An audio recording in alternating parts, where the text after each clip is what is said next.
Alright, now welcome to the video for 8.3, planning a longer drive. So now we're going to just discuss kind of a thing, just some favorable driving conditions. So for first off, you'd have a sunny day. No traffic is usually better. You can get to your destination faster, less people on the road means less chances of an accident as well.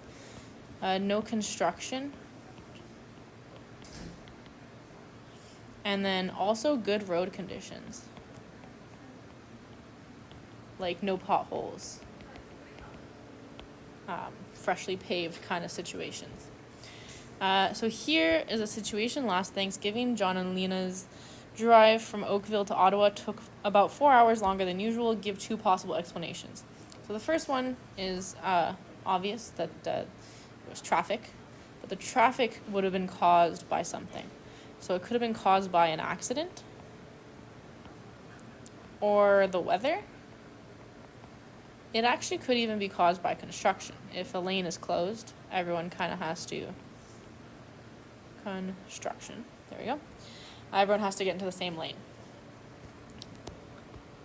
Right here, there are many factors involved in planning a driving trip. Choose a place in Ontario that is at least 400 kilometers from where you live. So what you're going to do is you're going to go onto Google Maps and use that same tool that I had shown you in 8.2 to measure distances. Okay, and then you're going to find something that is 400 kilometers away within Ontario. So you don't go to the Quebec side. I know we're in Ottawa, but go towards, Toronto area.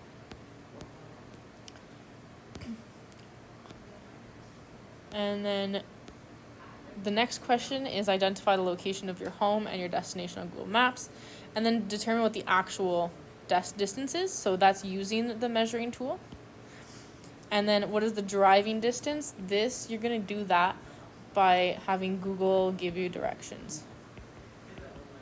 And it will tell you the total kilometers.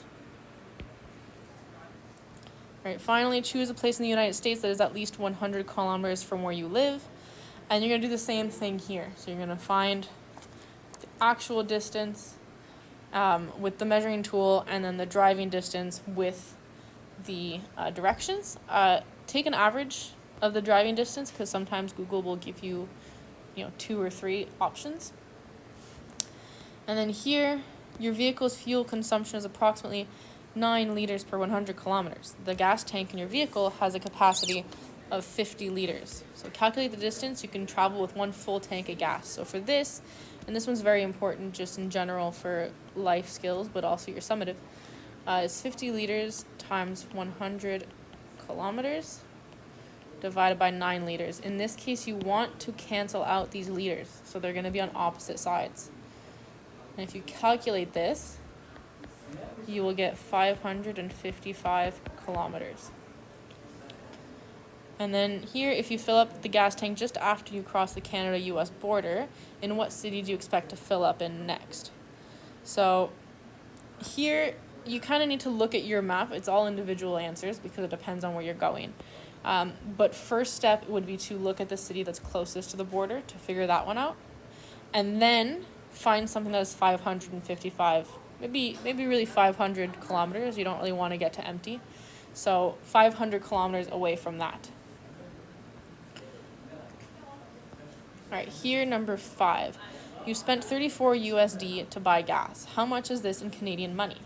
So we're going to go with the exchange rate of 1.36. It might not be 1.36 when you look at this video anymore.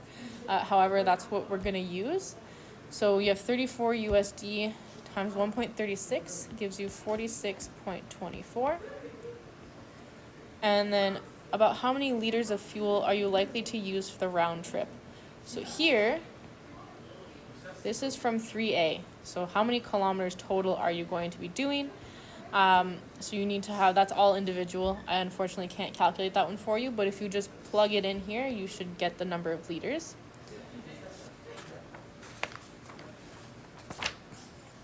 And then over here, estimate the total cost in USD of fuel that you would use for the round trip for the drive. Now, Here, I kind of looked it up as well, but to note that a lot of U.S. places, and by a lot, I mean all U.S. gas stations use gallon and not liters, so dollars per gallon. So I went and converted when I calculated this originally that it would be $0.9 a liter. So you can put your number of liters from 6 into here, and then you should calculate afterwards how much money it is. And that right there is 8.3.